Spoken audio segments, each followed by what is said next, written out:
مسلم league کی قیادت نے تحریک پاکستان کے دوران ہی واشگاف الفاظ میں دنیا کو بتا دیا تھا کہ ان کا مقصد اسلامی فلاحی ریاست کی تشکیل ہے۔ قائد اعظم محمد علی جناح کی 11 اگست کی تقریر اسی موقف کی عکاس ہے۔ کراچی سے سہیل جمالی کی رپورٹ ملاحظہ کیجیے۔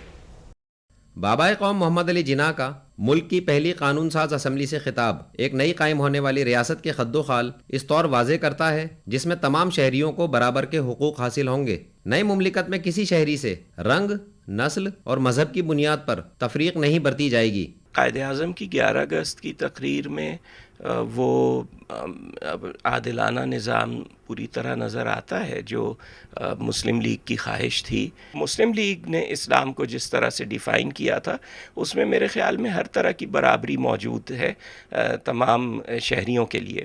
بانی پاکستان کی یہ تقریر ان اسلامی اقدار کی آئینہ دار ہے جس کی اساس ریاست مدینہ کی تشکیل کے وقت رکھی گئی تھی۔ حضرت قائد اعظم نے 11 اگست کو جو تقریر کی جس میں انہوں نے کہا کہ پاکستان میں رہنے والا ہندو، مسلم، سکھ، عیسائی سب برابر ہوں گے اور سب کو مذہبی آزادی ہوگی۔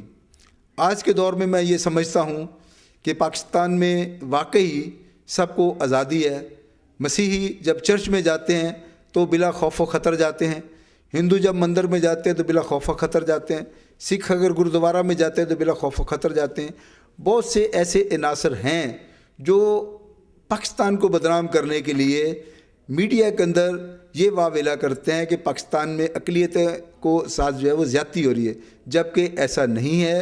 پاکستان میں اقلیتیں آزاد ہیں اور اپنے رہن سہن، اپنے جو ان کی رسومات ہیں ان کے تحت وہ اپنی زندگی گزار رہی ہیں۔ اپنے قیام کے پہلے دن سے آج تک ریاست پاکستان بابائے قوم کے دیے گئے ان اصولوں پر کاربند ہے جس میں مملکت کے تمام شہریوں کو بلا تفریق مساوی حقوق حاصل ہیں۔